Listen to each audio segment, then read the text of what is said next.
afternoon, everyone. Today, our topic of discussion during tea time is clinical application of therapeutic apheresis. We know basic procedure about apheresis. Everyone present here knows the basic procedure about apheresis. There are various types of apheresis also. So I'd like to invite Dr. Gajendra Gupta sir for an introductory welcome speech. Dr. Gajendra Gupta sir, for those who don't know, Dr. Gajendra Gupta sir, he is currently working as a medical director and head Department of Pathology and Transfusion Medicine at STMH Jaipur. Sir is lead assessor and accreditation committee member since 2002 for National Accreditation Board for Calibration Laboratory, Department of Science and Technology, New Delhi.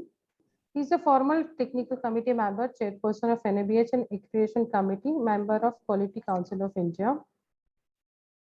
Sir is instrumental in developing the standards of quality assurance in blood bank. The concept, and it's very nicely mentioned in quality our standards. Sir is a former technical committee member of lab accreditation NABH second edition, Quality Council of India, New Delhi. Sir is organizing secretary of BQAS, the only comprehensive EQUAS program available for blood banks in India. Welcome, sir. Sir, hand over to sir now.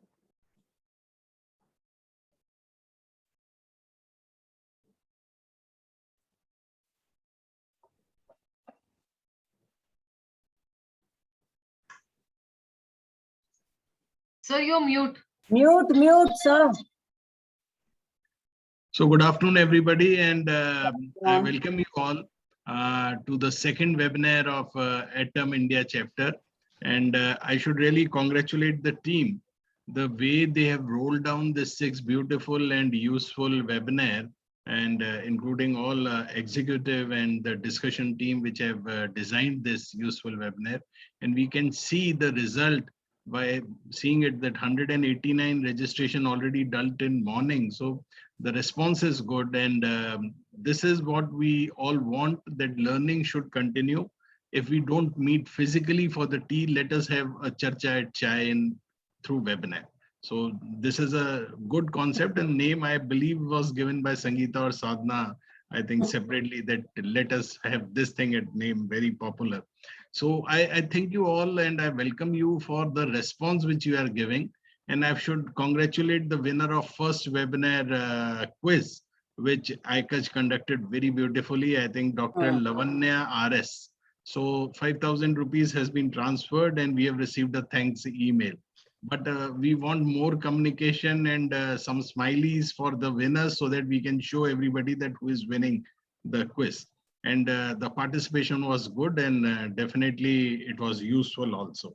One information and one thing which I want to share from this dais is that on 3rd and 4th of December, we have given the first flyer. We are having a virtual conference of AABB ATOM. So I request you all to join there also. It will be really good, 2 fruitful days for talking and for learning of transfusion medicine. We'll be discussing more about it with times. And let's start the program, Ripple. I don't want people to wait more. Thank you, everybody, and welcome you once again. Thank you, sir. Thank you, sir. So now I'd like to invite the chairperson of our first talk, Dr. Nidhi Bhatnagar. Dr. Nidhi Bhatnagar is not a new name for us, especially for those who are from Gujarat. She is pioneer in the field of transfusion medicine in Gujarat. She is instrumental in getting NABH accreditation for civil hospital in Ahmedabad. That is the first blood bank of Gujarat in government sector, other in India, to have NABH in 2010. She is lead assessor of blood bank for NABH, and she has conducted more than 35 blood bank assessment across India. She has been invited as a speaker to various national and international conferences and presented papers many times. She is reviewer to many national and international journal too, and she is reviewer for abstract submitted to ISBT Congress also. And she has a number of publications in her credit. She has organized number of workshops and rational use of blood and blood components for residents at Civil Hospital Ahmedabad. and she's she's conducting NACO training program for technicians, medical officers, and counselors also for Gujarat. She's professionally member of ISPT, ABB, ATOM, ISPTI, and ISTM. She's currently working as a chairperson of ISPTI Gujarat Chapter 2. Welcome, Dr. Niti Patnagar. Our second chairperson is Dr. Sangeeta. Dr. Sangeeta Pathak. We all know Sangeeta very well. She is a principal consultant and head transfusion medicine, Max Super Speciality Hospital, New Delhi. She has received many awards in the field of transfusion medicine. The award is Max Healthcare Chairman's Excellence Award in 2011. She has been recipient of JG Jolly Award for the year 2013. She is a recipient of Usha Gupta Award for the most dedicated doctor in 2015. She has Sushrut Award for Medical Excellence in 2020. And recently she has received Karmavir Corona Warrior Award for pioneering work in convalescent plasma by Indian Medical Association. More than 17 publications, 5 chapters and 4 editorials are into her credit. She has presented more than 100 papers in various national and international forums. She's pioneered in convalescent plasma therapy for COVID patient treatment in India. Welcome, and hand over to Dr. Niti Patnagar and Sangeeta Pathak. Thank you. Thank you. Thank you so much, Dr. Ripple, and thank you, organizers, Atom India, for having me in this tea discussion, Chai Pe Charcha. Not wasting time, and I would like to introduce my friend and an old acquaintance, Dr. Aseem Tiwari. My acquaintance with him and friendship with him goes back to when he was in Prathma in Gujarat, in Ahmedabad. So, Apnu Ahmedabadi, I just call him like, because I know him since then. And I don't want to, sort of putting his introduction and his achievements in one presentation PowerPoint slide is actually very criminal. So apart from that, like I would just like to add whatever is given in this small few words on the slide. But I would just like to add that he's a big inspiration for me for doing research and publications. And I think across India, he's a big inspiration for each one of us in this field to, be more and more doing more research and do more and more publications and bring out some scientific evidences for our work. Without wasting time, as Dr. Aseem had wanted more time on this platform, so I would like to hand over the mic to Dr. Aseem. Thank you. Thank you very much, Dr. Niti. That was very, very warm welcome, which I don't even remember having received such a warm introduction. Thank you very much. Yeah, I'll go straight away to share screen, but I cannot share screen while other participant is sharing. So somebody, Ripple, would you please stop sharing? So you can please share again. Please share again. You can do it now. I can do it now. Yes, Or sir. do you want to continue? Yes. Yes. Right. Yes, I requested for a little more time because I believe that this is quite an elaborate topic. I'll try and do justice to it. First of all, thank you very much for inviting me. I'm very, very grateful that I've been given this opportunity. I'll be talking about, is that audible? Can somebody please tell me? Yes. Yes, audible. Thank you. So what I have done is that the topic given to me was establishing therapeutic plasma exchange program at Indian Blood Center, challenges and opportunities. I've taken the liberty to change it to opportunities and challenges. And you see, it is very, very philosophical in the sense that I feel that there are more opportunities than challenges. So we'll rather focus on opportunities than the challenges. The way we have thought of talking about it, that we are going to define, of course, I understand that in this August gathering, many of these things would be just a repetition. But for the sake of completion, I'll still define, I'll talk about, and then I'll cover it in a very interesting fashion that I'm going to talk where can it be done, how it can be done, when it should be done, what is involved when you do therapeutic plasma exchange, and the challenges at the very last. And I would also talk about opportunities as we go across the presentations. There are several opportunities to work and to publish and to do lot many things.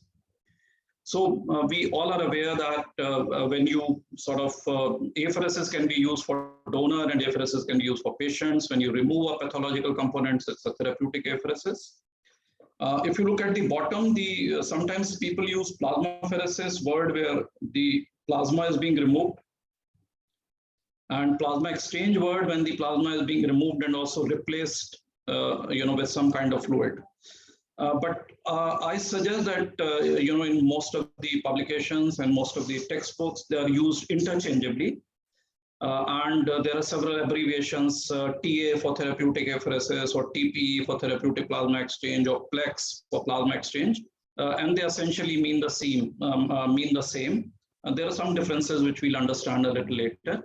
Of course, we are aware that it can be done for plasma, it can be done for platelets, it can be done for red cell, it can be done for leukocytes, any blood component for that matter. It can only be done in a blood center attached to the hospital. These are 2020 guidelines, which say that it can only be done at a blood center attached to a hospital, and it is done under the responsibility of a registered medical practitioner, and very, very important to take the consent of the patient and record. And you need to have a written request of the patient's physician before you undertake the procedure. Now, we have understood where it can be done. In the how, we'll understand the principle, the technology involved, the flow diagram, the calculation of volume, loss of incriminating substance, vascular access, anticoagulation, replacement fluid, adverse effects. But we'll also be talking about certain opportunities which come along when we talk about it. The principle is very simple. It's based on a specific gravity. And depending on which component has to be separated, the automated machine would separate that particular component. The fundamental assumption of therapeutic apheresis is actually very simple, that there is a blood substance which is causing the disease state.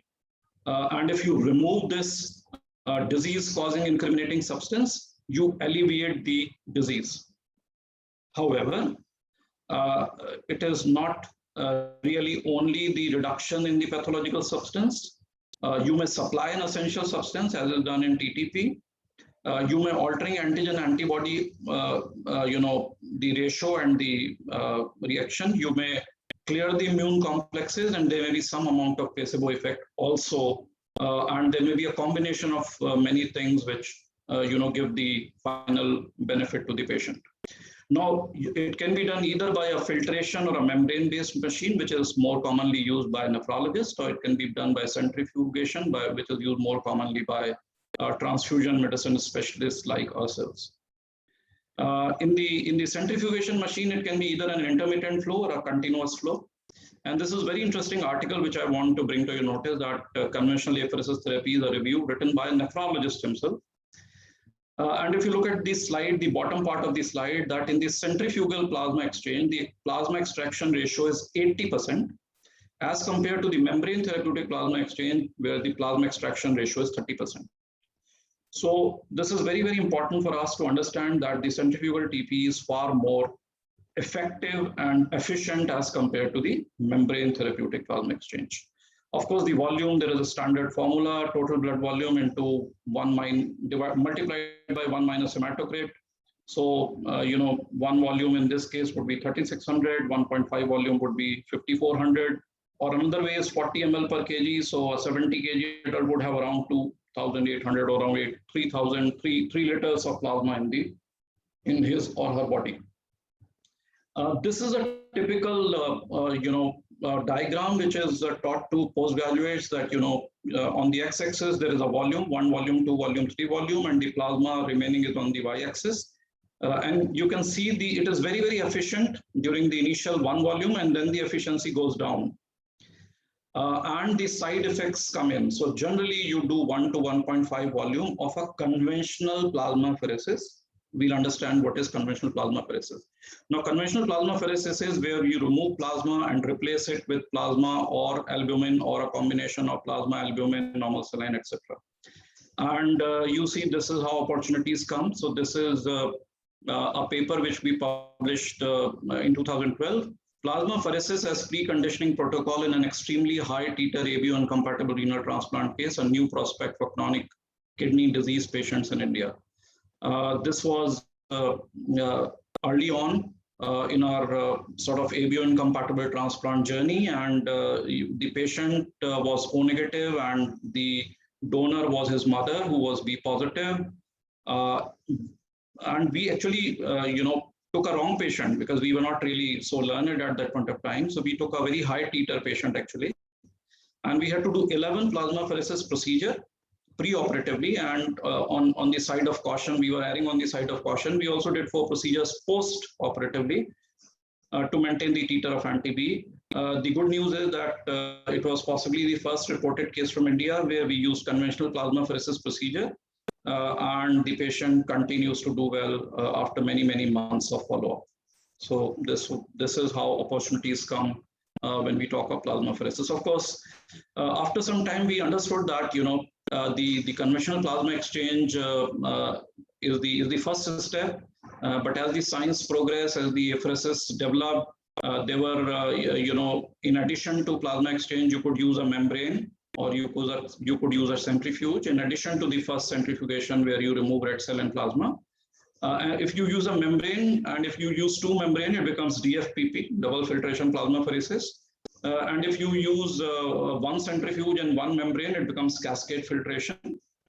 And of course, now we also have immunodesorption column where they would absorb only a very, very specific molecule and would allow rest of the components to go back to the patient. So if you see on the right side of the panel, conventional plasmapheresis is absolutely non-selective. You don't select anything. You remove the entire plasma, you replace it. In the cascade plasmapheresis, you remove only certain components like IgM antibodies, while you allow the albumin and other things to go back into the patient. And when you use immunodesorption, it is highly selective. You remove only ABO antibodies and allow everything other than ABO antibodies to go back into the patient. And therefore, once we understood that, we started doing cascade more often for ABO incompatible transplants. We also understood that when we move from conventional to cascade, we can process more volume. And when we move from cascade to immunodesorption, we can process even more volume. So this is the paper which we published in Transfusion. And there was no previous published experience in cascade plasmapheresis at that point of time. We took consecutive ABOI renal transplant recipient in whom cascade plasmapheresis was used as pre and post-transplant, pre and post-transplant ABO removal, and alternate day CP was done to attain the desired titer. The procedure which were done were 8. If you remember, in the conventional, we did much more. And the patient survival was 93% and the graft survival was 87%. So the conclusion was that CP is a safe and effective extracorporeal method to pre-transplant ABO antibody removal in patients undergoing ABO incompatible transplants. And I must tell you, all these procedures, whether it is conventional or cascade or immunodesorption, fall under the category of extracorporeal because they are happening outside the body. So these are all extracorporeal therapies which we do. This is how it looks like. So this is how a Kawasumi Evaflux filter looks like, which is works in conjunction with a centrifugal apheresis machine. And then, of course, now very recently, this is I think 2019, where we have published immunodesorption in ABO incompatible kidney transplants in adult and pediatric patients with a follow-up on graft and patient survival. And this is the first series from India. And we evaluated the success of desensitization protocol in graft patient outcome where immunodesorption procedure or IEA was performed for desensitization in adult and pediatric ABO incompatible kidney transplant patients. 16 procedures. And if you look, the number of procedures have gone down further. So we were doing almost 4.5 volumes, and all patients continue to do well on the follow-up. So, this was even better as compared to the cascade plasmapheresis. So these are all opportunities. You take up one area of therapeutic plasmapheresis and you continue to do and continue to add value to that particular area. This is how an immunoadsorption column looks like. I'm sorry, this is not a very clear image, but it is much smaller than the cascade filter, and many such publications. Now, vascular access, we are all aware that good vascular access is needed, and generally we are using either a jugular or a femoral. We use that the commonly used anticoagulant, or almost always we use ACD, but there are some people who would also use sometimes heparin in combination with ACD, but ACD is far more common. Replacement fluids is important to understand that normal saline, albumin, FFP, cryoplasma, single donor plasma, HES can all be used as replacement fluid, but they have both advantages and disadvantages to each type of replacement fluid. But generally, I would suggest that use normal saline and albumin as far as possible. Plasma should only be restricted to TTP and where the coagulation factors are deranged, because most of the adverse events are actually happening because of plasma. There are certain adverse effects which can happen when you do therapeutic plasmapheresis. Paresthesia, which is generally because of low calcium, because of ACD, or device-related problems are more common. Now, when do we do therapeutic plasmapheresis? This is very clearly defined by American Society for Apheresis, or what we call as ASPA. First line therapy is a category 1, where it is a secondary or used in conjunction with something, then it is a grade category 2. Where it is ambiguous, we are not very sure, then it is grade 3 or category 3, and where it may be even harmful as a category 4. Now, please remember this, because when we talk about the challenge, we are also going to talk about this again. Now, you can see that we also did this paper. This is the paper on which our paper was based. This paper is from Chandigarh by Dr. R.R. Sharma, Dr. Neelam Marwa and colleagues. They published it in 2011, and they covered the work between 2000 and 2010, almost 10 years. Scope and application of therapeutic apheresis experience from a tertiary care hospital in North India. And we did similar work. We published in 2017. And our work largely, though it was not up till 2020, it was up till 2000, before 2017, but largely was representative of this decade. So the difference, if you see 2010 to 2000 to 2010 and 2010 to 2020, this was changing trends in therapeutic plasmapheresis in Indian perspective, published in Therapeutic Apheresis and Dialysis. And the interesting part is that, the change that we found. So we found, if you look, this is the present study. And this is the study against which we compared, which was done by Sharma et al. Published in Transfusion and Apheresis Science in 2011. And we found very, common sense also say so that, we found that nephrology indications went up from 7% to 48%. Naturally, because ABO incompatible transplants did not happen in that decade, were happening in this decade. So, plasmapheresis was also being done for antibody-mediated rejection and many other, conditions in nephrology. So nephrology indications shot up. Neurology indications, which used to be 75% in the earlier study, came down to 17.7. So there are very few neurology indications, because for many of such indications where we're doing plasma exchange now, we are using IVIG. Be it Guillain-Barré syndrome, be it myasthenia gravis. So, IVIG is easier. You just give a shot and the patient is all right. It's not a 3-4 hour long procedure. So naturally, IVIG is preferred if cost is not an issue. Of course, sometimes we still do plasmapheresis because cost may be an issue with the patient, but scientifically, IVIG is far superior.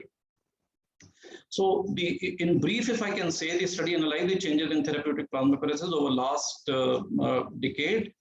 And the study observed that the number of patients and procedures have increased. So our period was smaller, but we were doing much more procedures than the previous study. The indications have changed, so less of neurology, more of nephrology, and the frequency of adverse reactions have decreased. And the major reason why frequency of adverse reactions have decreased because of the change in replacement fluid. We hardly use plasma, we only use albumin and saline, in a combination. We hardly ever use plasma, and several adverse reactions which were because of plasma have gone down. This is a patient evaluation. The key point is that treating physician and apheresis physician need to talk to each other and ensure that the patient is educated, the consent is obtained before we start the procedure. Now coming to the last part of it, we spoke about several challenges. So you can have a challenge when to do plasmapheresis. You can have an opportunity of doing so many things.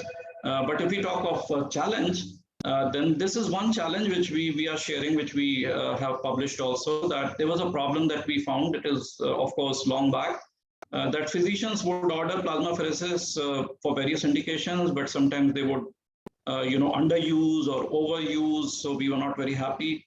So we took some data between 2010 and 2011, 10 months, and then we did an intervention. We'll shortly tell you what was the intervention.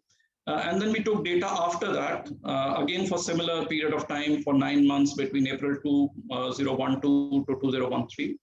And the intervention was that we took several CME, to educate our physicians and surgeons.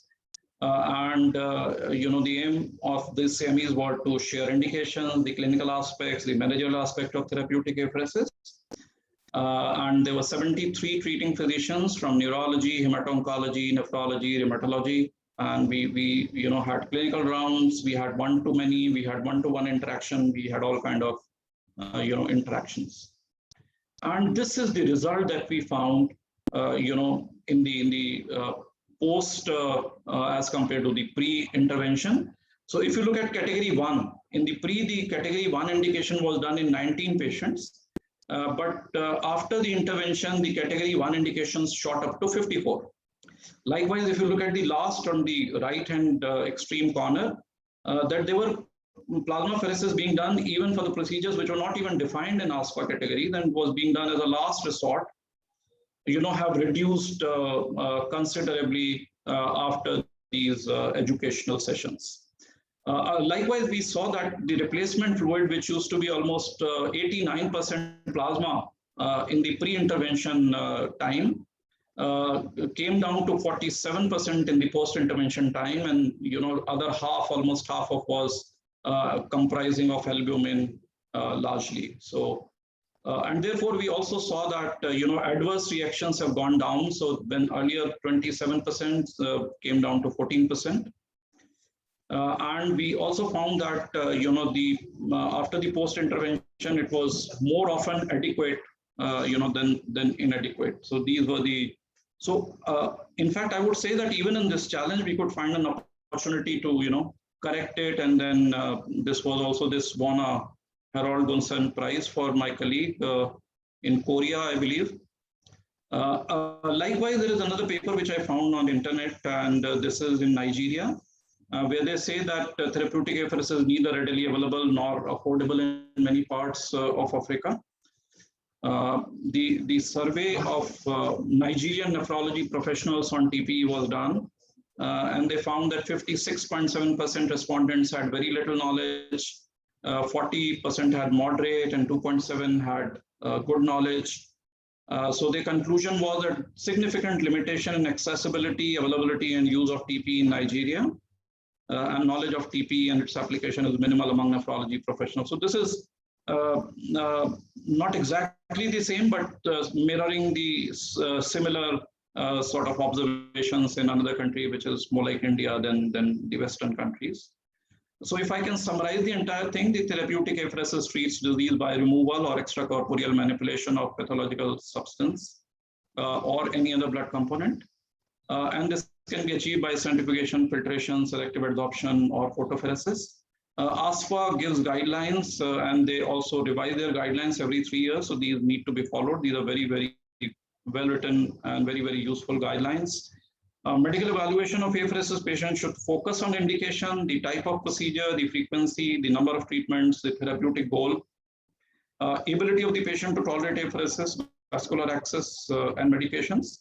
And appropriate laboratory monitoring is dictated by the indication, type, and frequency of the procedure and concomitant medical conditions. And there are abundant opportunities in plasmapheresis if you decide to do it in your hospital or in your blood center. Thank you very much. Thank you so much, Dr. Aseem, for keeping it bang on time. And the questions, as Dr. Sangeeta has put in the chat, that we will take all the questions in the end, by the end of the session. I just want to make a small comment and just a point to ponder. As you showed in your reference on publication about the indications, the nephrology indications rose up as of today, or the current scenario, because the transplants have increased. But only one concern was like, I can share my own experience in my own setup. We also do a lot of neurology cases, TB in a lot of neurology cases, but we do not have a transplant center attached to. There is another in the campus, same campus, there is another transplant center. So all the transplant, and they have another blood center. So the data from, say, suppose should have been like maybe somewhere where we don't have those cases at all. So we do need to have more such publications and more such centers coming forward and presenting their data. As your comments, Aseem. Yeah, I fully agree, Dr. Nidhi, that it may vary from one center to another. So it's a single center report. So I cannot say that this represents India, though in the title, of course, it says India, because we were trying to compare, and our comparison was similar because it was also done in a hospital-based blood center, which is based in North India, and ours was also a hospital-based blood center, which is again in North India. But I'm sure even in these two hospitals, not everything, not all the patient profile, not all the indications would be similar. So this again is an opportunity. So I'll be very happy if somebody does it, or we coordinate and cooperate or collaborate to do it pan India. So we need to get data from possibly South India and North and West and East and Center to have a pan India picture, which may be different from what we found in our hospital. So we don't say that this represents the entire India. It will definitely vary from one hospital to another, and depending on the kind of patients that they Cater to. who visit that particular hospital. So yes, point taken. Thank you so much. Thank you so much for a brilliant talk, and we will take the questions by the end of the session. Over Thank to you. Dr. Sangeeta. So very good afternoon to all, and I have the pleasure to present Dr. Brigadier Colonel Anil Khetpal, sir. He's the chairperson for Artemis Hospital, Gurgaon, and he'll be talking on quality control in PBSC, what we need to know. And you can see his credentials, very, very impressive.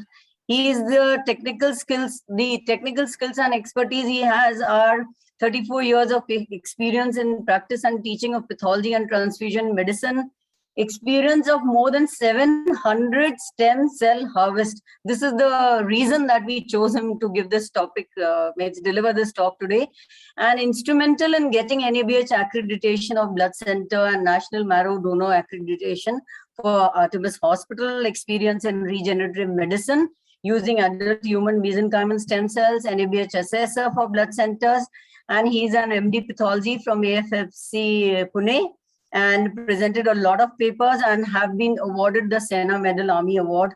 And there's a chat that I can't see his excuse me for that. The Sena Medal Army Award and other awards, including the UN Peacekeeping Award. So I invite sir to deliver his talk. Dr. Anil Khetpal, sir, please. Good afternoon, everyone. Good afternoon. Thank you, Dr. Sangeeta, for those kind words, and the organizers for giving me this opportunity to speak in this August forum. I hope it's visible. Yeah, we can hear you, sir. Yeah. Dr. Ripple to change Yeah. to the. Dr. Ripple, if you could stop sharing these slides, please.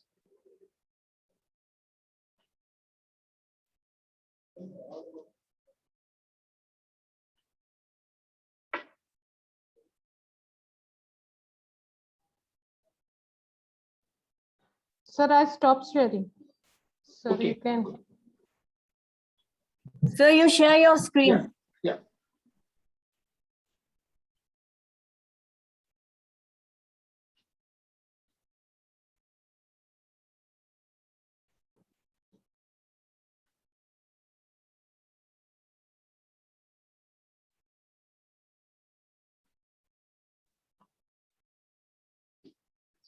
Yeah, so I'll be speaking on quality control in peripheral blood stem cells, what we need to know.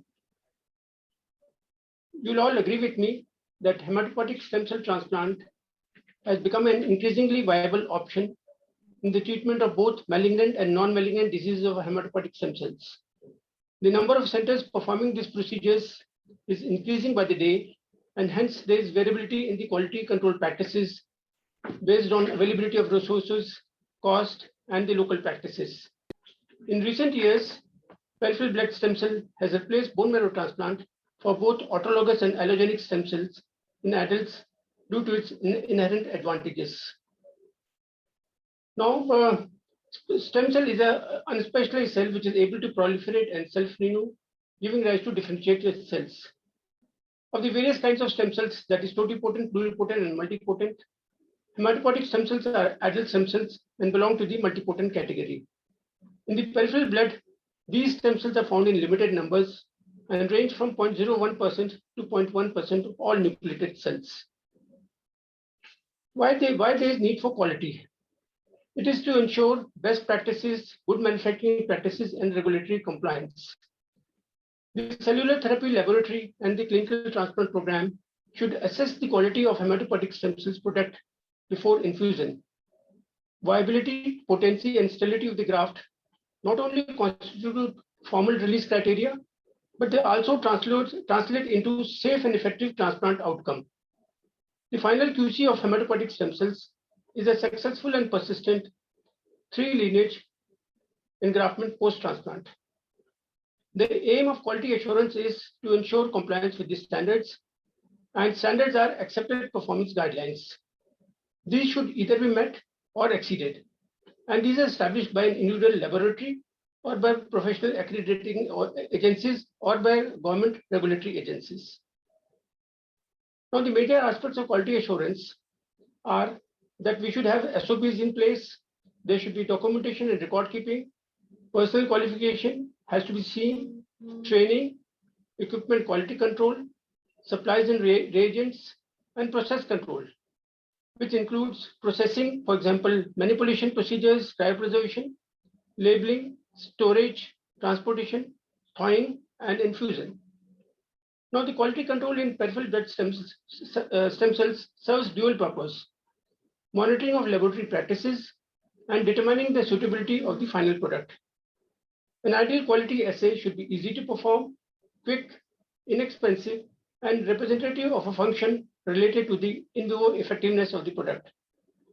These samples must be representative, and handling, storage, identification, and traceability has to be accurate. Now, in the pre-procedure parameters, when we consider that the patient is going for a stem cell harvest, we do bone marrow, the blood grouping and antibody screening to look for ABO incompatibility, antibody identification and titration if required, biomarker study, test for malaria and syphilis. We also do the pre-CD34 count, which this helps us in telling us when to start the apheresis, and it also helps us in telling us about the adequacy of stem cell harvest. Complete blood counts, which includes TLC, hemoglobin platelets, as these affect the quality of the product by interfering with the interface. And if it is so, then we have to determine the processing and manipulation which may be required. Now, stem cell harvest is a cocktail. It is made up of hematopoietic progenitor cells, mesenchymal stem cells, endothelial progenitor cells, red cells, WBCs, and platelets. Now, if we have to look at the quality control parameters or the certificate of analysis of the hematopoietic stem cell product, it includes cell counts, that is total nucleated cell count and mononuclear cell count. This is done by the automated hematology analyzer, which gives us both, or even we can do MNC using the manual method. Purity of the product includes red cell contamination, neutrophil count, platelet count. We also look at the potency of the product using clonogenic potential evaluation, CD34 plus stem cell dose, viability, and the sterility of the product. We also keep in mind about the stability of the product. Now coming to the cell count or CD34 cell counts of product, when we get the harvest in our department, we take a representative sample with all the aseptic precautions in a laminar air hood and send it for CBC analysis using the automated hematology analyzer. Products with a higher WBC count are seen to have lower viability. Now, if we have to talk about red cell contamination, this is calculated from the hematocrit, which you get from the analyzer. And if the hematocrit of the product is 11.8%, for instance, and the total volume is 359 ml of the product, then it translates into 42.36 ml of the red cell contamination. Now, as per EBMT, the red cell concentration should be less than 0.1 ml per ml of the transplant. In this case, it comes to 35.9 ml, which means there is slightly more red cell contamination than what is advised. But at times we have to compromise purity for a better yield. Now, talking about purity and yield, in certain situations like severe anemia, thalassemia, sickle cell, where these patients have to go for autologous backup harvest, it is seen that RBCs in these cases have a wide range of sizes and hemoglobin content, and they do not form a compact layer upon centrifugation. There is no tight barrier for nucleated cells to rest upon. So these nucleated cells go deep into the RBC layer, compromising the purity for the yield. Now, if we talk about allogenic stem cell harvest, what is permitted is 20 to 30 ml of red cell contamination in adults and 0.2 to 0.4 ml per kg for pediatric recipients. However, as far as PBSC product is concerned, it is already red cell reduced, unlike bone marrow, and no manipulation is usually necessary. However, if we are using a certain kind of machine, apheresis machine, where we find that the product volume is more or the red cell contamination is more, depending upon whether it is a major ABO incompatible transplant or a minor ABO incompatible, we accordingly do red cell reduction or plasma depletion for the product. If it is a high platelet count, this also affects the viability of the product. High neutrophil count, apart from affecting the viability, also is responsible for complications related to infusion. These contaminants, they lead to depletion of nutrients with a decrease in pH and greater metabolic stress affecting the survival of cells. And there are several papers in this regard which show that adverse events after infusion of cryopreserved hematopoietic stem cells depend on the non-mononuclear cells in the infused suspension and the patient age. Similarly, occurrence and severity of adverse events following autologous hematopoietic progenitor cell infusion are related to the amount of granulocytes in the apheresis product. Now, if you have to talk about potency, this is to assess the proliferative capacity of the progenitor cells using clonogenic assays or tests, and this has got better correlation with engraftment ability of the infused cells. We have a long-term culture initiating cells for a long-term biological assay. These evaluate frequency of cells capable of giving committed progenitors. But this has got, there's a delay of 5 to 8 weeks for these test results. And hence, these are not applicable to clinical needs, and they're only for the retrospective evaluation of the processes or procedures.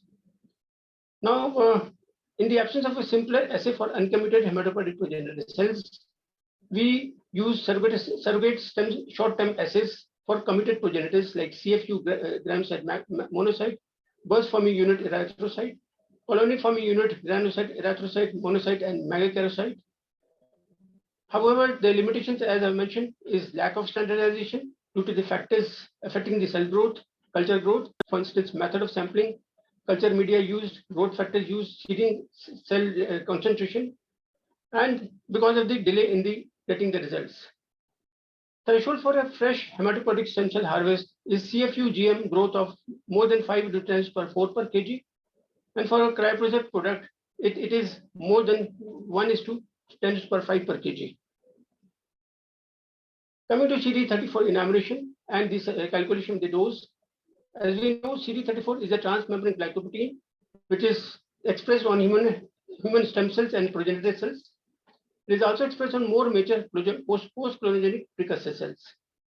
To assess the harvest adequacy, this is a we need a reliable progenitor cell assay, and this is achieved by CD34 cell counting, which is a surrogate marker for hematopoietic stem cells. The advantages of flow cytometry assay are that it is rapid and there is inter-laboratory standardization possible. For a routine assay, it should be simple, with high sensitivity, accuracy, and reproducibility with speed. We use a multi-parameter flow cytometric approach for the estimation of the PVSC product for CD34. It uses a combination of parameters like CD34 and CD45, which provide a clinically relevant reflection of the true progenitor cell or the stem cell compartment. In 1995, Ishaj developed a protocol for identification of the CD34 cells to light scatter properties and to two-color immunofluorescence using CD45 FITC and CD34 picotin erythrocyte. In addition to this, 7-AD is also added to this cocktail of antibodies for assessing the viability of the hematopoietic progenitor cells. Sequential is widely practiced as the purpose is that it helps us in selecting the population of cells, population of interest, and it simultaneously minimizes interference from debris and mature cells.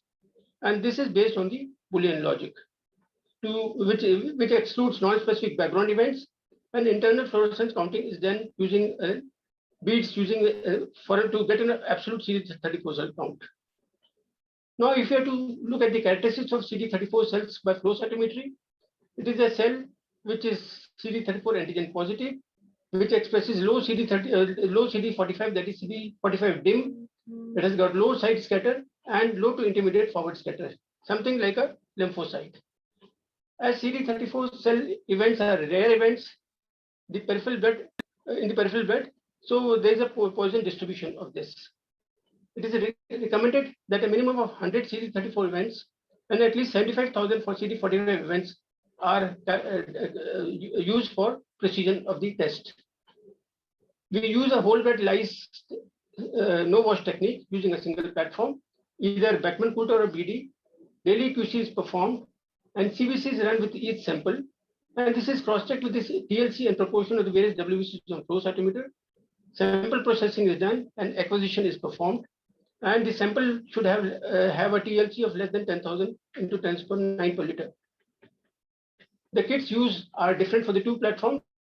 In a single platform, what we see is the percentage of CD34 cells and the absolute CD34 counts, which are obtained simultaneously.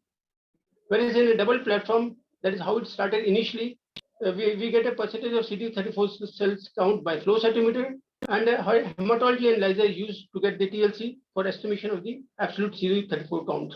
So if we have to estimate the absolute CD34 counts, we use percentage of CD34 cells, viable cells, multiplied by the TLC that we get from the analyzer or from the flow. This is how the flow is, the events are plotted, which gives us information about the data acquisition, about CD34 negative and CD34 45 and negative debris, because they have to be ruled out first. Then we look at the viable CD34 cells using 7-AD and select the plot for CD34 positive events and CD45 dim events. Look at the lymphocytes, which give us the threshold for the CD34 cells. When it comes to quality control of flow cytometer, it is by way of internal controls of the kit and by doing a CBC. Comparing the WBC from hematology analyzer and WBC from the flow cytometer, it shows accuracy and efficacy of the technique, and we should have a QAS program for flow cytometry. When it comes to the result of the flow cytometry, that what we get, it tells us about the total leukocyte count, viability based on 7-AD, then percentage of viable CD34 cells, absolute dim CD45 and CD34 cells, which are the hematopoietic progenitor cells. We also look at the CD45 leukocyte contents, and if we have to do the calculation, we have to take into account the patient weight and the harvest volume, which gives us the results. This is the form which we use in a center, which for calculation of the TNCC of the product as well as the CD34 counts. This is the form which we give it to the clinicians when we issue the product. They have to sort of, in case if there is a reaction to the progenitor cells, they fill up the form telling us about the kind of reaction and the imputability, what we follow in blood banking.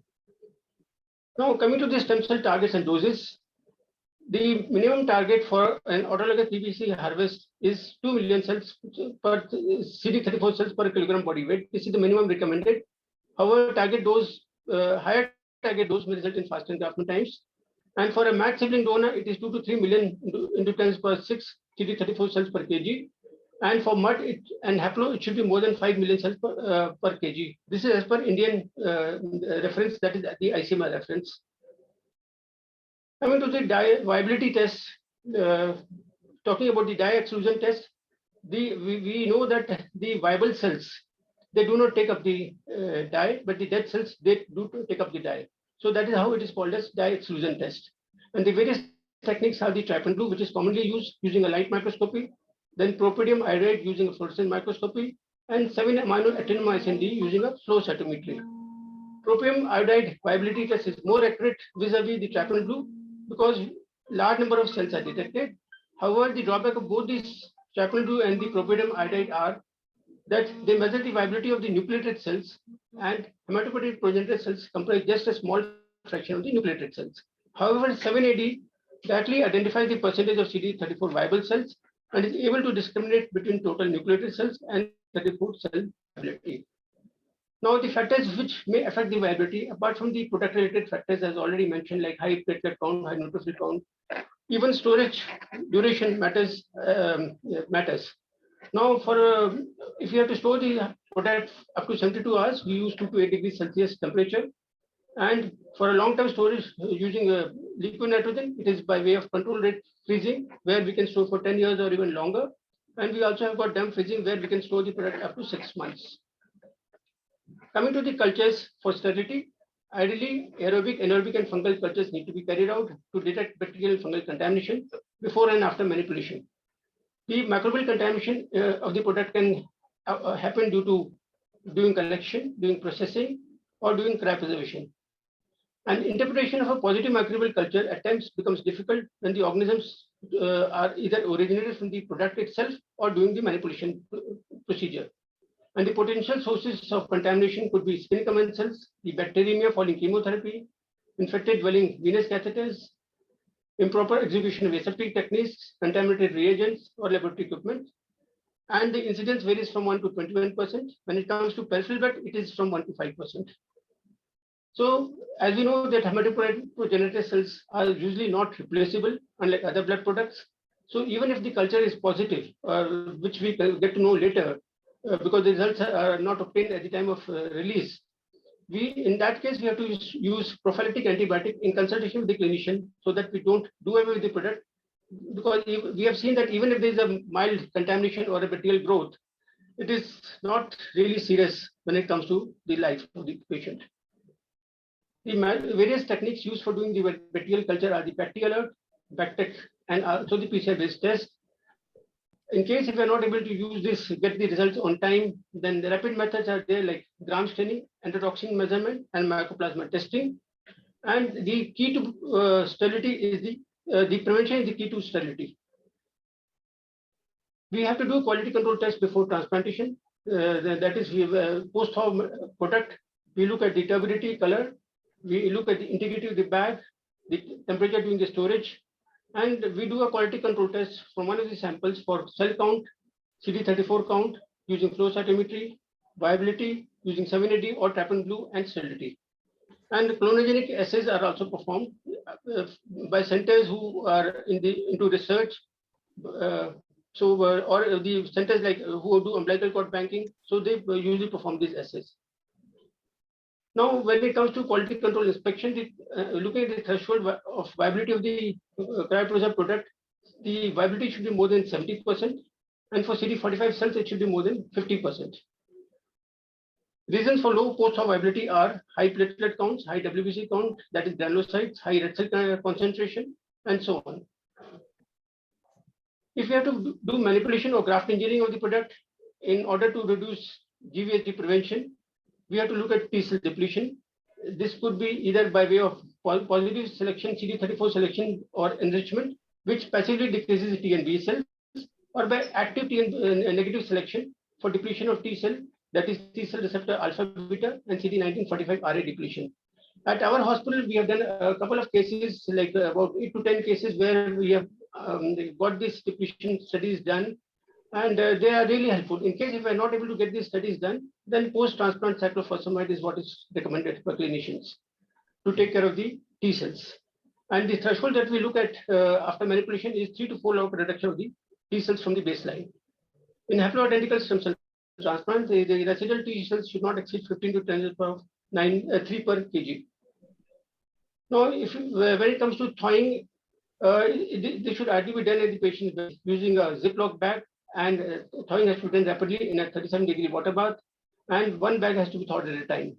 Patient has to be pre-medicated, and infusion has to be done through a BT set filter of 170 macron, where the infusion rate should not be more than 10 ml per minute. Infusion volume should not be more than 10 ml per kg, and infusion of DMSO should not be more than 1 ml or 1 gram per kilogram body weight per day. Additional considerations for release testing are, apart from labeling and assessment of the product, patient identification, product identification, processing laboratory name and address, and warnings, which are to be mentioned, like precautions and instructions. Now, these are assessed by like the early recovery of stable, when we have to look at the product as such. So this is done by the early recovery of the stable absolute neutrophil count and the platelet count, which tells us about the engraftment or recovery of after the product has been infused. And there's a clear relationship between the CD34 cells infused and the engraftment. So what is neutrophil engraftment or recovery? It is the first of the 3 successive days when we get a neutrophil count of more than 0.5 into 10 per 9 per liter, and platelet engraftment is when we get a platelet count of more than 20 into 10 per 9 per liter with 7 days of no platelet transfusion to such patients. So this is called as platelet engraftment. So in vivo, quality control of a PBC product involves engraftment and immunological reconstitution, and quality control of whole transplant procedure. In addition to engraftment, we have to look at the incidence of transplant-related complications and the clinical outcome. This is my last slide. And so what I like to mention in the end is that since now too many centers are doing this stem cell harvest, and we should be looking at the quality control, there should be an EQUAS program, and there should be one has to look for accreditation for such programs, which most of the labs should be able to sort of undertake. Thank you so much. Thank you so much, sir. And I should really compliment you for this complex topic made very easy and simplified. And I should also compliment you for the slides, the non-monotony of the slides that was there. I loved the slides, the way they were, and especially this last slide. Thank you, was like, means you have literally. Ma'am, the credit for these slides goes to Dr. Urvashi. He is an expert in making good slides. So that's what I'm saying. The non-monotony of the slides was really, I really appreciate that. And besides, I mean, the content was really good. So thank you so much for such an enlightening session for us. And I suppose we will take few of the questions if they are there for both of you. Yeah, there are even for Dr. Asim, yeah, and even for sir. So yeah. If I go by the chat, there are few questions. One question which I can see is what is the difference between the TP done on cell separator and the dialysis machine with the column? This, though the answer was there on the slides and Asim did explain it, but then he can just briefly review it again. Asim? Dr. Asim is there? He left. Move to next question. Okay, then the next question is also to Asim only, that in diagnosed case of PBS, in how much time we would prefer plasmapheresis and IVIG? So, Dr. Sangeeta, can we take questions later on as Dr. Asim is not there? Okay, then I'll ask one question for Dr. Anil. There is one question. It will be very helpful if you can discuss various accreditation agencies available for the PBSC processing. Yeah, there are several agencies available, but we are not able to sort of use this because of the cost factor and because the accreditation, it is ABB accreditation, FACT accreditation, and even EBMT. So the various agencies are there. I think we should also have a QAS program if you have to ensure in this sector. Yes, So you I think we need to take up collectively or centrally at the higher level so that we have these things in place. Okay. And so one comment for you, I just wanted to ask you one thing. Hello? Means one comment for Dr. Anil, sir. Yes, please. I was just saying that CD34, these counts alone, means in certain circumstances, they give a falsely this optimistic result. And therefore, you mentioned that we should go for the cultures, the assays, the colony assays. But because they take a longer time, it becomes difficult for the engraftment process please. to be started. Yes. So I just wanted to comment on that. I suppose Asim is there now. Asim, are Yeah. you there? Heard his We lost voice. him. We can see We him. lost him. He's there. Heard his voice in between. So we can take up Dr. Asim later on if he comes back. And are there any other questions? I can't see any other questions in the chat. Dr. Reema wants to unmute herself and ask a question. Is it possible, Dr. Aikas? She could have put it on the chat, no? She could have put it on the chat. Okay. She can put it on the chat because we don't have the rights to unmute anyone. And when we ask Nidhi, She can unmute you. Dr. Nidhi, Dr. Sangeeta, there is one more question for Dr. Anil. What are the extra precautions if patient is seropositive? Like in case if the patient is seropositive, we cannot refuse the patient, even if the patient is HIV positive, especially when it is autologous. And so we have to take extra precautions by way of the double bags and the overwrap bags and all precautions that are universal safety precautions, they have to be ensured.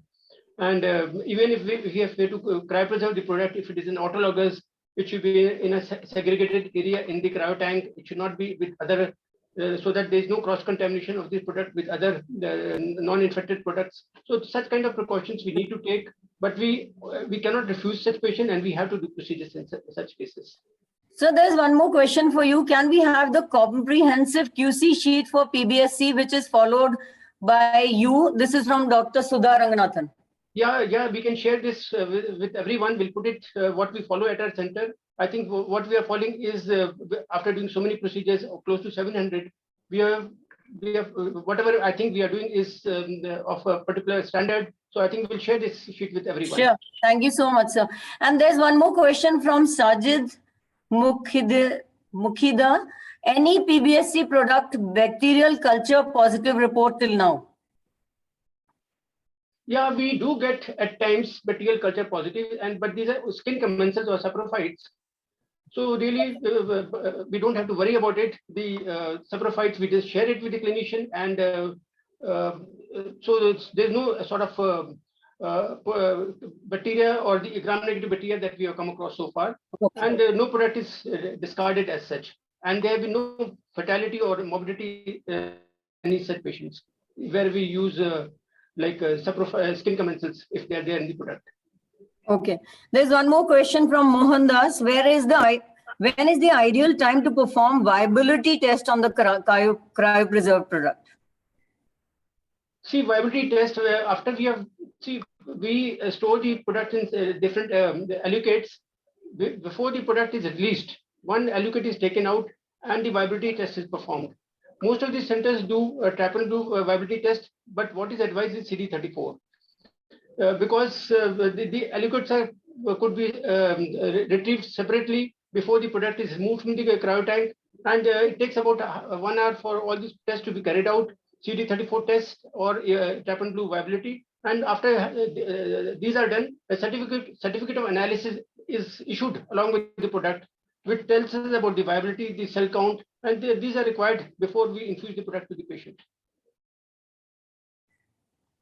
There is a question for Dr. Asim. What is the difference between the TPE done on cell separator and dialysis machine with the column?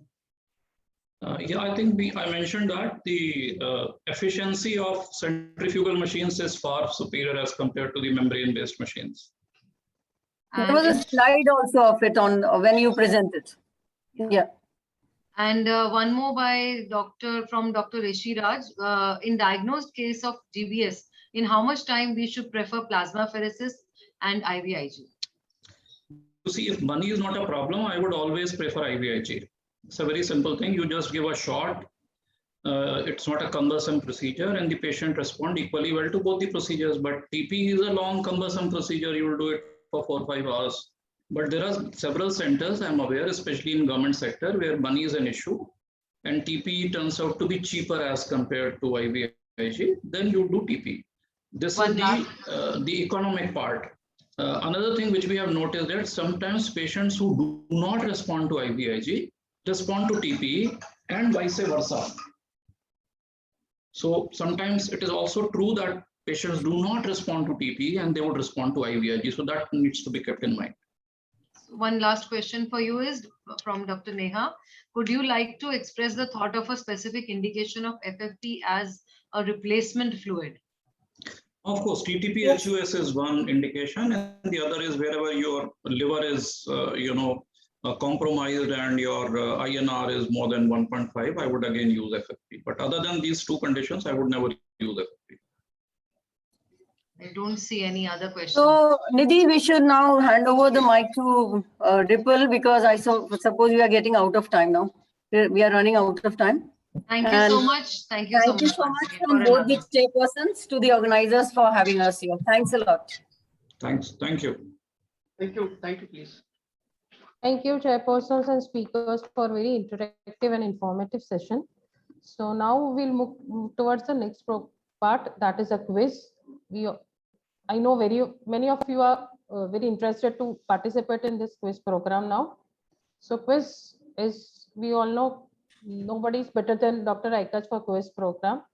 So I would like to introduce Dr. Aikach to all of you. He is a principal investigator in Punjab for ICMR PLACID trial for convalescent plasma therapy for COVID. He is a member of antibody working group in Australasian COVID-19 trial.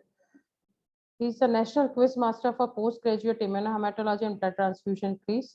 He is a co-convener for special SIG of ISGM for therapeutic apheresis. He is a coordinator for Atom Cellular Therapy Group.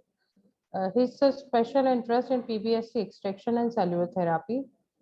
He's been guest faculty at national and various international conferences also. He's author to many publications in national and international index journals. He's a reviewer for Global Journal of Transfusion Medicine, CHERISTMED. It's a journal of clinical and diagnostic research and HATS. He has been awarded with travel fellowship grant in 2017 from Department of Transplant Infectious Disease, CMC Vellore. Currently, he's working as a head transfusion medicine, SPS Hospitals, Ludhiana. Before Thank you, he Dr. starts, Thank you. Yeah, I would like, yes. so there are certain quiz rules also. So Dr. Aikach, would you please brief us about these rules? No, ma'am, please, you can go ahead. Yeah, okay. So there shall be 5 questions, each having a single right choice. 30 seconds will be given to each question. Whosoever gives all the right answers at the earliest shall be winner of the quiz. Accuracy and time is more important. In case of a tie, the breaker question will be asked separately to the tied position. The quickest right answer will win. The quiz question shall be seen as a clickable link during your Zoom meeting.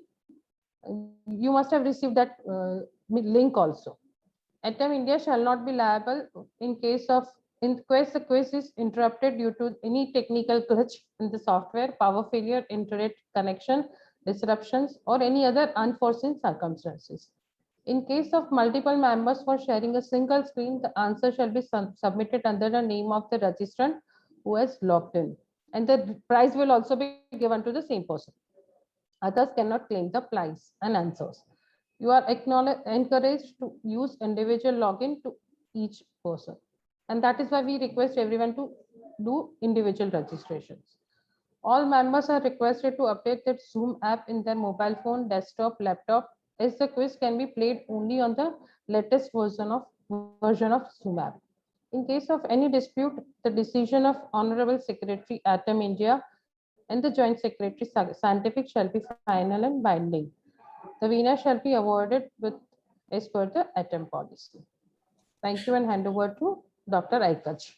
Thank you, ma'am, for such a kind introduction and reading out the quiz rules. Before we jump into the quiz, we have a special message for all the participants who think they are going to make a mark in the quiz. And let me play it for you. Good afternoon, and I hope you all are geared up for today's quiz and join the Lavanya Achievers group, isn't it? So, my best wishes today are both for the youngsters, that is the under 40 and even the above 40 group. Remember, the winds and waves are always with the best navigator, and these above 40 people, they have the best navigation experience. So dears, don't underestimate my above 40 group. Play well, stay focused, navigate well. Thank you. Good afternoon. So with that message and that energy, the 5 questions on the quiz shall be on your screen now.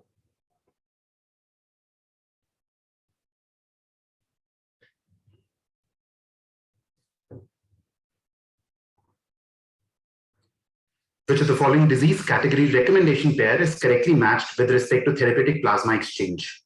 Lambert-Eaton myasthenic syndrome, category 3, myasthenia gravis acute short-term treatment, category 2, liver transplantation, desensitization, ABO incompatible living donor, category 1, refractory toxic epidermal necrolysis, category 4.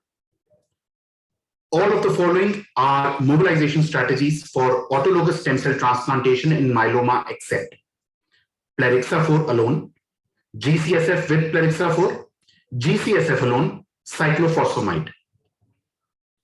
Clinical criteria for diagnosis of engraftment syndrome is called Baltimore criteria, Seattle criteria, Bishop's criteria, Spitzer's criteria.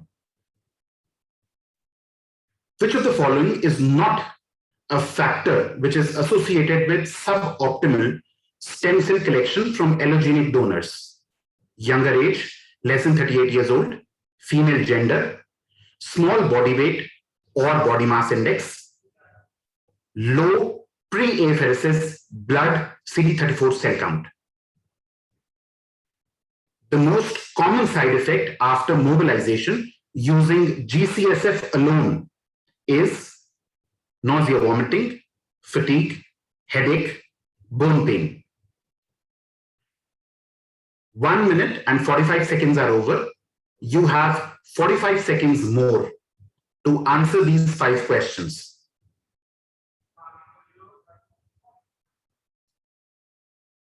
"25 people have already submitted their answers. The number is now 35.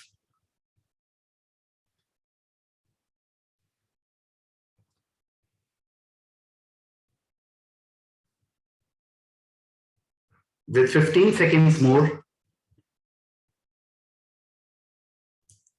9,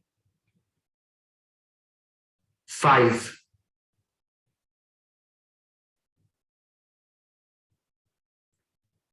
'and that's it. Over to you, Dr. Ripple.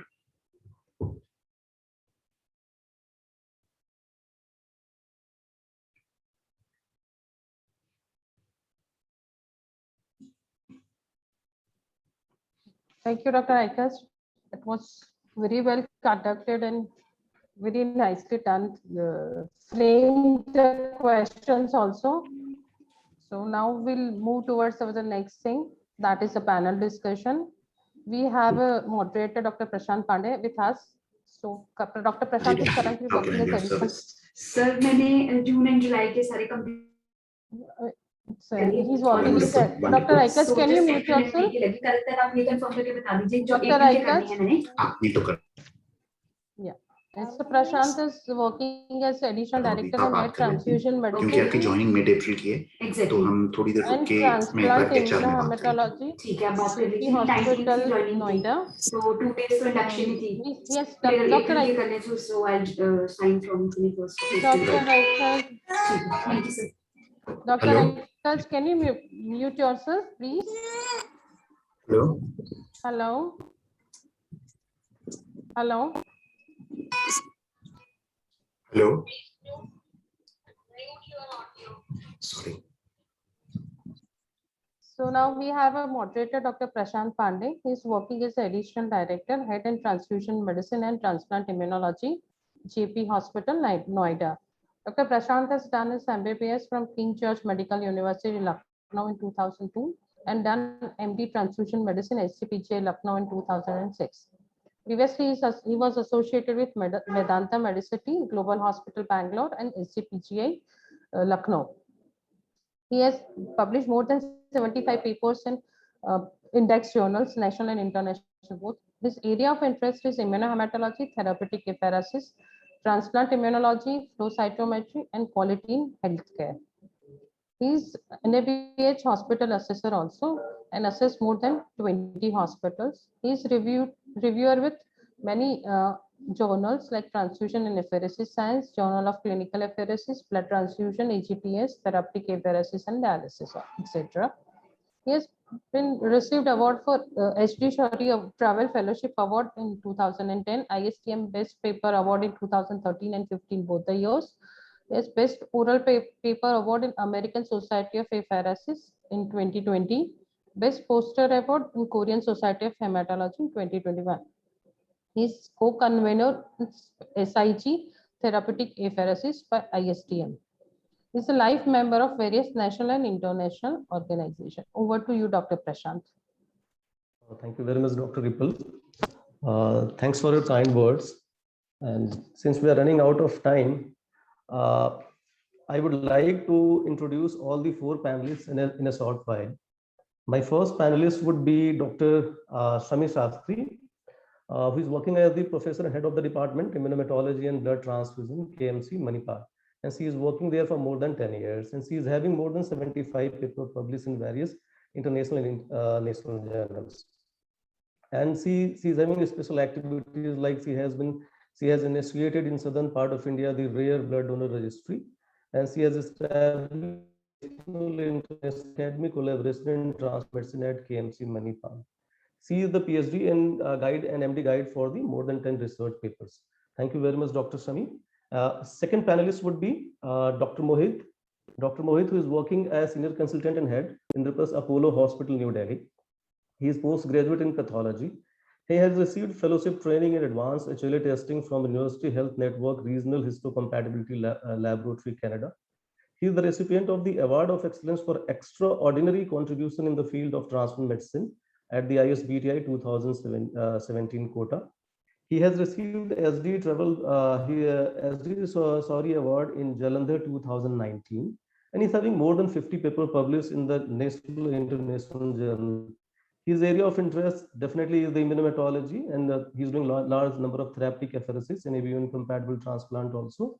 And he's one of the known guy who is working for more than 10 years in the field of transplant immunology. And he's the life member of the various organizations. The next panelist would be Dr. Rasika. We all know Dr. Rasika. She is working in a hospital, which is one of the largest center for doing the bone marrow transplant and peripheral blood stem cell transplant. And she is having experience of more than 1,500 stem cell apheresis procedures. And she is working as the associate director and head at the Department of Transplant Medicine. She has many publications in both national and international journal.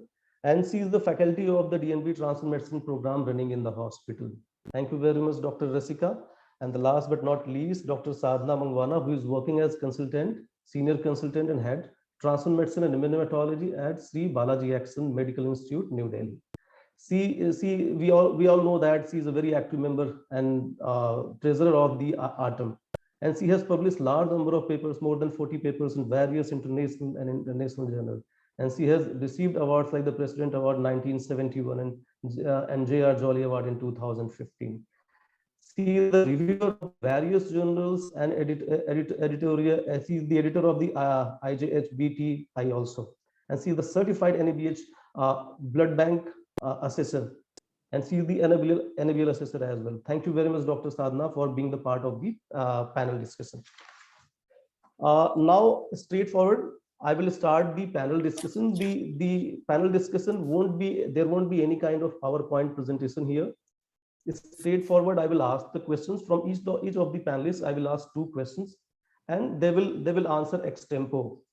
So my first question will go to Dr. Shami Sastry. Actually, I know Dr. Shami for last 15 years. She was working as the junior resident in the Department of Transient Medicine, SGPGI, Lucknow. So the first job she did, and she is continuing there for last 10 years, is the KMC Manipal. What I know about the KMC Manipal, before 10 years, the number of plasma exchanges were very low, though the ICU is one of the largest ICU of the country. But after her joining, the number of therapeutic plasma exchange procedures increased dramatically. And the contribution goes to, one of the important contribution goes to her awareness program. She aware many of the clinicians in the department about the utility of having the therapeutic plasma exchange. So my first question would be from Dr. Shami to share her experience of doing therapeutic plasma exchange in postpartum HUS and the TTP cases. And this question is specifically I'm asking because you have recently started a facility of doing the ADAMTS13 and complement factor mutation analysis. So my first question would be to you to share your experience of doing therapeutic plasma exchange in postpartum HUS and TTP cases. Dr. Shami, the questions to you. Thank you, Dr. Prashant, and I would like to thank the entire ATOM team for giving me this opportunity. So coming to the question on treatment of postpartum HUS or TTP with the therapeutic plasma exchange. So when a pregnant woman present with the postpartum HUS, TTP, or in other words, TMA, we have a multidisciplinary approach to manage this case. We have a team of obstetricians, nephrologists, hematologists, and the transfusion medicine specialists. We review the patient first, because there are 3 to 4 similar conditions where there can be overlapping signs and symptoms like HELLP syndrome or catastrophic antiphospholipid syndrome. And first of all, we need to differentiate these syndromes from HUS, TTP, or TMA, because they are all distinct entities and they have distinct etiologies and pathogenesis. So before we start the therapeutic plasma exchange and its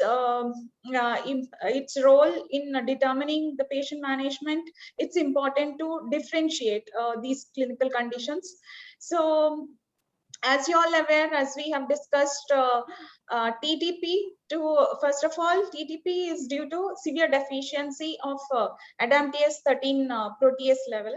So it is a category 1 indication.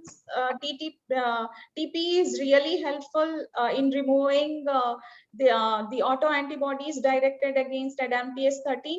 And in case of HUS, which is diagnosis of exclusion, if it is complement mediated, then yes, TP is category 1 indication. However, in all these patients with the signs and symptoms of MAHA and TMA, we really do not wait till we get the results of this TMA panel. We straight away start TPE based on the clinical decision. And then we conduct around 1 to 1.5 plasma volume of exchange, and most of our patients they have favorable outcome. For example, if I have to share the data, the pre-platelet count was around 20,000 or so, and once we completed the entire TPE cycle, the platelet count was towards normal. It was around 2 lakh in our patient group. So the early initiation of plasmapheresis is our approach, and of course later on we review and come to the final diagnosis and differentiate these conditions and manage the patients accordingly. Okay, thank you, Dr. Sami. So the conclusion of the first question is that the plasma exchange should be started as soon as possible, so that the patient get the maximum benefit of doing the plasma exchange, and it is in between 1.2 to 1.5 volume plasma exchange. Correct? So one very interesting thing, because you have now the second question I'm straightforward asking to you, that recently, I think couple of months, I saw on your Facebook that you have started doing the ADAMTS13 and complement factor mutation analysis. So what was the drive behind? Because you must be having that much of patient load. So can you briefly describe about what was the idea, from where you got the idea of doing this one, and what methodology you are choosing for doing, and how the other part, there are so many participants, how they can send sample to you for doing the ADAMTS13 and complement factor mutation analysis? Yes, basically why we started, I must congratulate my colleagues. It's because of the interest of the entire team KMC Manipal that we have started this work. And in all the patients, wherever there is clinical suspicion of TMA, running TMA panel becomes very important to decide about the clinical management. So our TMA panel includes ADAMTS13 activity level measurement and antibodies to ADAMTS13, as well as human complement factor H assay and anti-complement factor H assay. So there are many techniques or methods to do all these tests, like fluorescence technique or spectrometry, or we are basically, we have adopted ELISA technique to do TMA panel. And yes, there are very few centers as of now doing this test. So anyone who is interested to run these tests, definitely they are welcome to send a sample to us. Roughly the turnaround time will be around 3 to 4 days. Once we receive the sample, we are going to run this ELISA twice weekly. So this is really helpful for us to know how to proceed with patient management. For example, in a patient with the suspected TMA, if ADAMTS13 activity is less than 10%, then the patient management differs than a patient having activity more than 10%. If it is less than 10%, then it is more towards diagnosis of TTP, and then further we can estimate ADAMTS13 antibody levels. So if it is positive, then it is immune-mediated TTP. Otherwise, it can be a congenital TTP. So in immune-mediated TTP, definitely TP is a category 1 indication, and it's going to help the patient, we all know. So we continue the procedure. Whereas in case of HUS, if the ADAMTS13 activity is good enough, then we can do complement activity levels or the antibodies against factor and complement factor H, which is towards HUS. So in HUS, now we have got good monoclonal antibody therapy. Of course, it's not available in India freely. So till then, we can continue with the TP. Otherwise, in era of eculizumab, I think role of TP in HUS will reduce. So to decide about the clinical management, how to proceed, definitely this is very useful. Thank you very much, Dr. Sami. So in short, you have a complete panel of doing the TMA study. You have like ADAMTS13, you are seeing the complement mutation, you are seeing the complement factor mutation also, and autoantibody also. So it's a comprehensive algorithm of doing.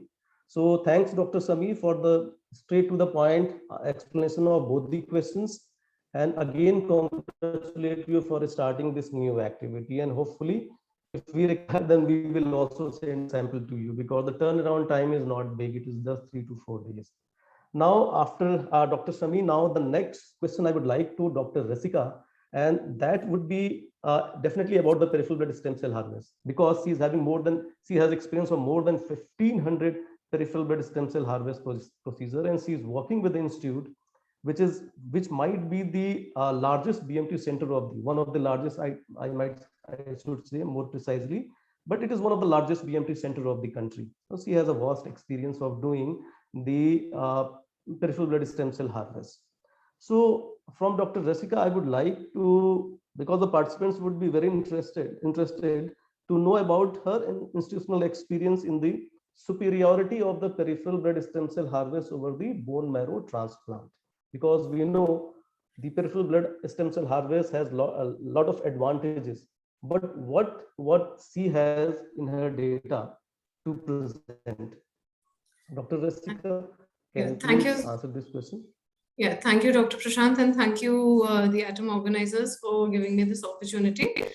As Dr. Prashant had said, that PBSC is anyways increasingly replacing bone marrow as a source of stem cell graft. One, because of the ease of collection, you get a better dose, and also it's cost effective. And when we're using a myeloablative conditioning regimen, then you have a rapid neutrophil and a platelet engraftment. So it is slowly replacing. But when the decision for a PBSC and a marrow, when you have a leukemia or something, you have a hematological disorder, you would also want to use the GVHD or the graft versus leukemia effect, which will help in the disease, containing the disease. So that's where you actually go for a PBSC. But when you're looking at benign disorders, internationally, even now, bone marrow is a preferred source of graft, because you are not wanting a GVHD in a benign disorder. But nonetheless, there are still now increasing indications for PBSC even in these kind of conditions. So we've actually recently published our data where we had compiled our stem cells, this HSCTs, which we'd given in thalassemia patients. So we've compiled data of 203 patients, where out of these patients, we had around 70% were our bone marrow grafts only, and the remaining 30% were our PBSC grafts. So in this, when we've seen a follow-up, median follow-up was around 2.5 years. And wherein, these patients, we definitely found that they were faster engraftments in the PBSC graft. We had lower, the blood requirements were lower there. And these patients, normally when you say a graft rejection, internationally, the probability of graft rejection is around 23 to 24% in a marrow graft. But when you come to... Rasika, I'm sorry, I'm interrupting. Can we see you here? Am I not visible? I can't see you here. No, she's visible. She's visible. Carry on. Sorry, carry on, please. Okay. So as I said, in our study, when we'd seen the 10-year probability of a graft rejection was around 8.9%, and which was much lower in the PBSC graft, where it was 5.7%, and very high in the bone marrow graft, that was around 18%. Probably this could be, this difference could be attributed to the use of ATG in the preconditioning regimen that we do for the PBSC grafts also. But definitely the blood requirements were much lower with the PBSC graft as compared to the marrow grafts. And the other thing is, normally also when you say when MDS, you prefer peripheral blood than bone marrow, because again, you want a better engraftment and the hospital stay is lower, and the infection and the chances of, thrombocytopenia in patients having a bleed are also reduced. The other thing is in development countries where you do not have stem cell registries, and finding a matched donor in the registry is again a limitation once you have the two-child norm and you have lesser, matched sibling donors. Here, finding, going in for haplotransplant also makes PBSC a better option, because there it adds on to the thing. So overall, I would like to conclude that yes, PBSC definitely has an advantage, but again, you also have to tackle it is a double-edged sword where you have a GVHD also to tackle. So catching up, but then bone marrow is still there and probably will stay till we can have better things to handle a GVHD. Correct, ma'am. Correct. Absolutely correct. But one thing is important, even in the benign disorders, now the trend is increasing for the peripheral blood stem cell harvest, and the outcome is better. But definitely bone marrow will definitely be there. Yeah. So the next question, ma'am, I will ask you after asking the question from Sadhana, ma'am, and because that is quite related to the peripheral blood stem cell harvest. So from Dr. Sadhana, I would like to discuss about the granulocyte harvest. And for all the audience, again, I would just like to summarize again that Dr. Sadhana is working with one of the biggest centers like the BLK in the cancer care and the rehabilitation. And she is doing a good number of stem cells as well as the granulocyte harvest. So my questions from ma'am would be about the granulocyte harvest, because we have seen the when we are doing the MD exam as a junior resident, granulocyte harvest used to come in the recent advances paper. But now in some of the institute, not all, but many of the institute doing the advanced and tertiary healthcare facility they have, and they are doing the cancer care, the number of granulocyte harvests are increasing remarkably actually. So I would ask her how the granulocyte harvest is now playing an important role in modern clinical practice. And it would be better if you share your experience of doing the granulocyte harvest. So Dr. Sadhana, can you hear, ma'am? Yeah. Thank you, Dr. Prashant.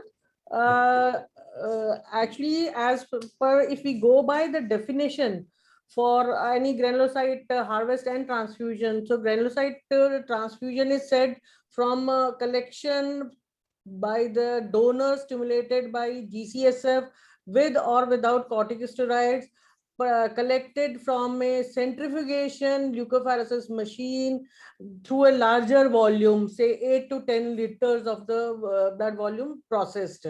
So this is a granulocyte transfusion is indicated for a life-threatening infection either from the bacteria, yeast or fungi, and which are not treatable or responding to the antibiotic alone, and especially when it is due to the either the severe neutropenia, means when the counts, granulocyte count or neutrophil counts are less than 500 cells per microliter, or there is a granulocyte dysfunction.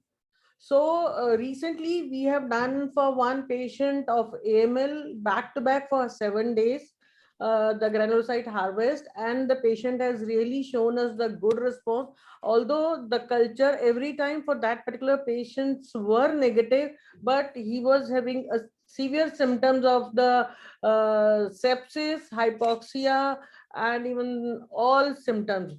And by this procedure, he was off the antibiotics. So that's our experience. And coming to the mobilization regime, what we are giving it here, 18 hours prior to the procedure, we are giving the prednisolone 20 milligram. Then 12 hours before the procedure, GCSF subcutaneously injection, 300 microgram dose, along with the prednisolone again, 20 mg. Then 4 hours before the procedure, dexamethasone 8 milligram is being given. And initially we did procedure without any erythrocyte sedimenting agent, that is HES, hydroxyethyl starch. But later, as we had more procedure, then we switched to HES also. So we did the HES what normally is available with the major hospitals, like it is by the brand name of the Volvuline, that is 6% HES. Then we took the trisodium citrate also by the name of Serocit, which is in the percentage of 46.7% of the constitution, and 35 ml of the sodium citrate along with the 500 ml of the HES. And we could have a very good yield when we did the procedure with the HES. So yield went up to 2.6 into 10 raised to power 10 granulocytes. So this is, And for the transfusion or harvest, we expect that the granulocyte count should be 1,000 to 3,000 cells per microliter for more hours, more than 24 hours. It should persist. Correct, correct. Absolutely. So in general, the quality control criteria it should be more than 2 into 10 to the power 10 per kg. Correct, ma'am? Actually, our DGHS manual says that it should be more than 1 into 10 raised to power 10 for the granulocytes, and for other cells, it should 0.1 to 0.7. But Correct. yes, the ROSI and all books, they say it should be more than 2 into 10 raised to power 10 cells correct. for good yield and good response to the patient. So preferably it should be more than 2, but up from in between 1 to 2 is also acceptable as per Yes, the guidelines. that's right. That's Correct, right. ma'am. And for how long we can store the granulocyte in blood bank? For the storage, it should be transfused immediately or on the earliest possible, preferably within 6 hours of the collection, but not more than 24 hours, and it has to be irradiated. Correct, correct, ma'am. So that should be irradiated. That's It's very important. for All the granulocytes Correct. should be irradiated before transfusions. It's a very important question from the MDs and DNB. Granulocytes should be harvested, should be irradiated or not, and what Yes. is the logic behind And that? they So have to definitely- be till it is issued, it should be stored at 22 to 24 degrees centigrade without agitation. So Correct. means we are having normal temperature of environment temperature in our blood bank between up to 24. So they can be kept anywhere in a bench, isolated, labeled properly. So what you are saying, if we are using the sedimenting agent and the patient has been mobilized earlier, then definitely the outcome means the product quality would be better than the non-mobilized patients. Definitely mobilize and use of HES. Correct, ma'am. Sedimenting agent. And few of the studies have shown only one either GCSF or corticosteroid or 1 dose, but we have regime for 3 doses of the corticosteroid and 1 GCSF. Correct, in correct. between. Ma'am. Thank you very much, ma'am. Thank you very much for answering both the questions, and you were just to the point. So I think we are finishing it on time. One thing, if somebody is doing for the pediatric cases for the granulocyte transfusion, then the dose is very, very less. Then it needs to be seen for the granulocyte for the pediatric. Then it comes as a 8 into 10 raised to power 8 only, not 10 raised to power 10 Correct, cells per kg body weight. correct, correct. Absolutely. It correct, has ma'am. to be seen there, and then that mobilization is done only by the GCSF, not along with the steroid. Yes, absolutely correct, ma'am. Point well taken, ma'am. Now the next question I would like to ask from Dr. Rasika, and because I was going through the PubMed search and I found a very good article what she published about, and it was about the uncontrolled or dump freezing of these stem cells. So I would like to ask from Dr. Rasika, because we are working in an environment where cost has become very important in India actually, when we talk about the bone marrow transplant or peripheral blood stem cell transplant. So about this question is about your dump freezing or uncontrolled freezing of the stem cells. So can we do it for the long term or short term? And if we can do it for the long term, what we should do to make it more cost effective? Dump freezing, definitely, we are all trying to do it, but controlled rate freezing is yet the standard, because, what happens is the thermodynamic liberation of fusion heat actually is very detrimental to the stem cells. So in controlled rate freezing, you do a controlled drop in temperature 1 to 2 degrees per minute for up to -40, and then gradually, then more rapidly at 3 to 5 degrees per minute, and you bring it down and store it for long-term thing. But when every center is doing their own stem cell cryopreservation, the cost factor becomes very important, because when the establishment cost runs very high. And so in dump freezing also, now we have a lot of publications which are coming in. Normally dump freezing is, they say shelf life is only 6 months.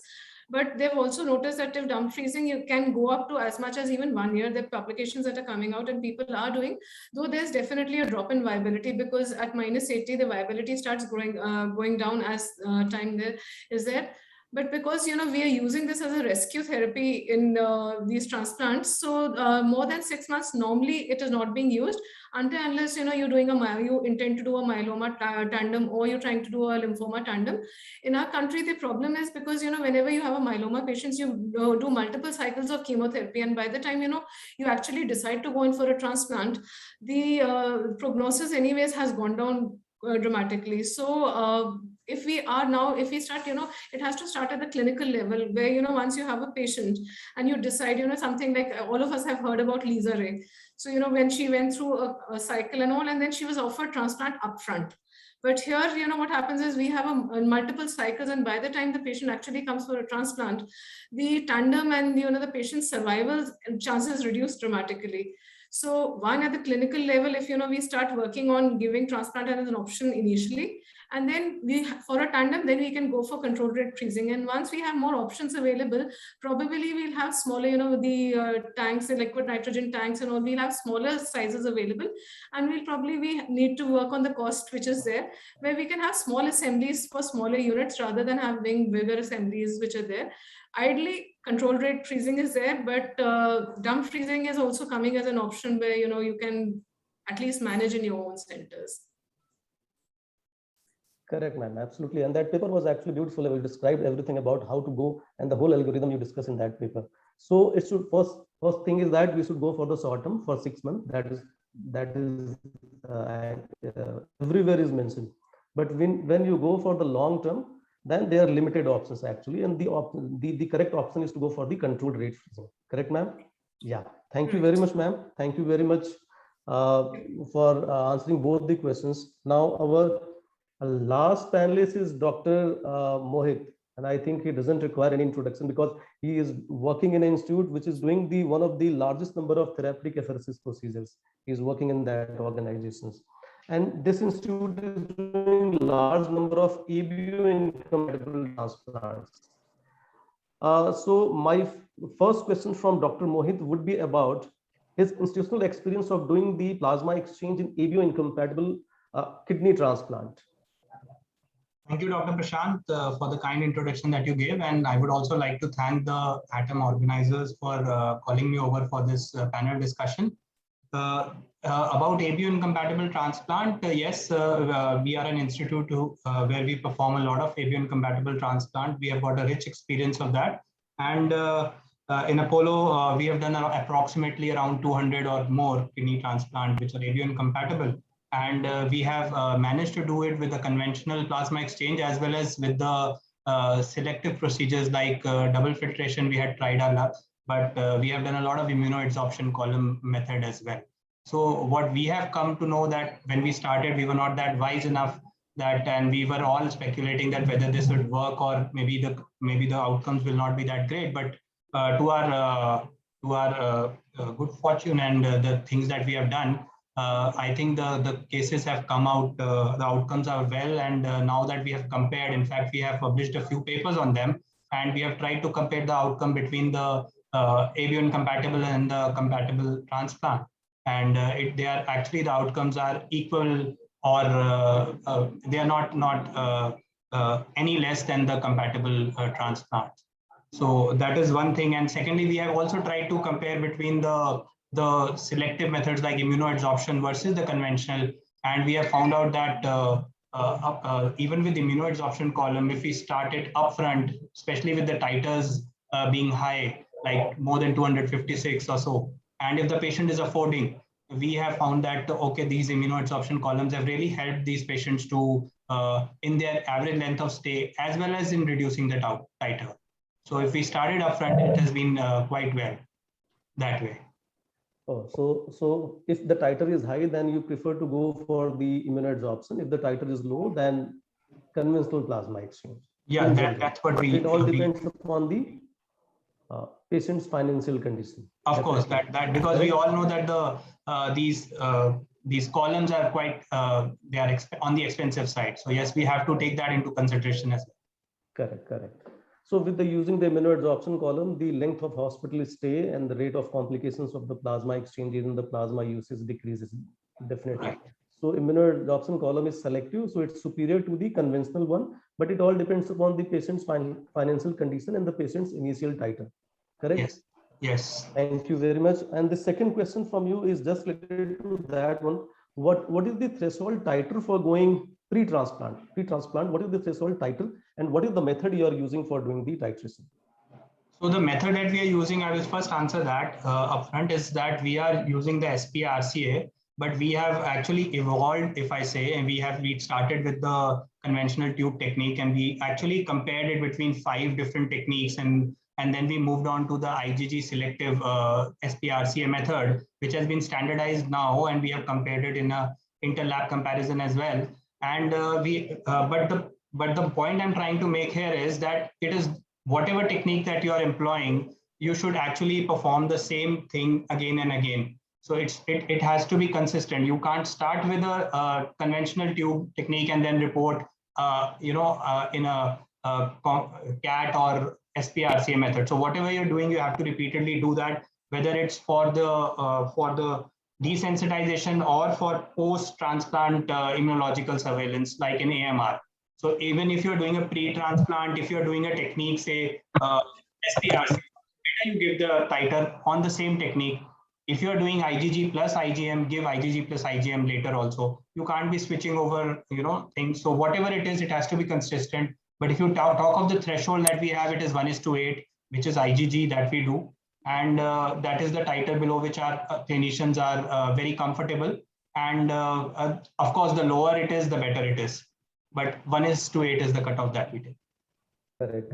So 1:8 is the correct. Dr. Prashant, we are running very late of time. So can you make it slightly? We are overshooted with 30 minutes now. Yeah. I'm just concluding.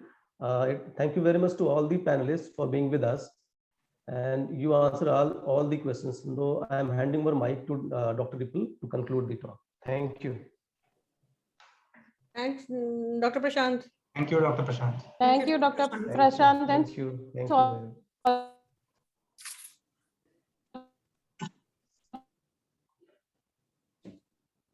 To intervene you all, I would like to invite Dr. Nidhi Mehta, who is the Chief Laboratory and Transfusion Medicine Services, MCGM. It is a comprehensive thalassemia care center and pediatric hematology oncology center in Borivali, Mumbai. She is ex-consultant in transfusion medicine, Kokilaben Dhirubhai Ambani Hospital, Mumbai. She is vice chairperson to Indian chapter of ATOM. She has 5 publications to her credit. She has been awarded with Award of Excellence in the field of transfusion medicine and donor motivation at 42nd National Conference in Kota in 2017. She is qualified NABH and CAP assessor also. Over to Dr. Nidhi Mehta. Thank you, Dr. Ripple. So it was a wonderful session today by esteemed speakers. Today I'm privileged to announce the results of the quiz, the most exciting part of the webinars always. And to the utter surprise of all, there are only 3 people who gave correct answers. And the winner is Marlene Augustine, who is assistant lecturer at Goa Medical College. Dhara Patel was second, who took 1 minute 5 seconds. Then the winner, BJ Medical College. And third is Ashna George from KMC Manipal. She's a JR. So congratulations to the winner. So second and third participants, they don't get a prize. Please note. So a traditional vote of thanks. Thanks to all the participants for showing interest. Thanks to my team ATOM for being very active and deciding on the topics and everything. And last but not the least, thanks to all the sponsors, to the participants. See you again next time, last Thursday of the month. Thank you. 4th Thursday of the month. Fourth Thursday. 4th Thursday of the month. Right, 4th Thursday of the month. Yes. Thank you for correcting that. Thank you. Thank you. Ekaj, over to you.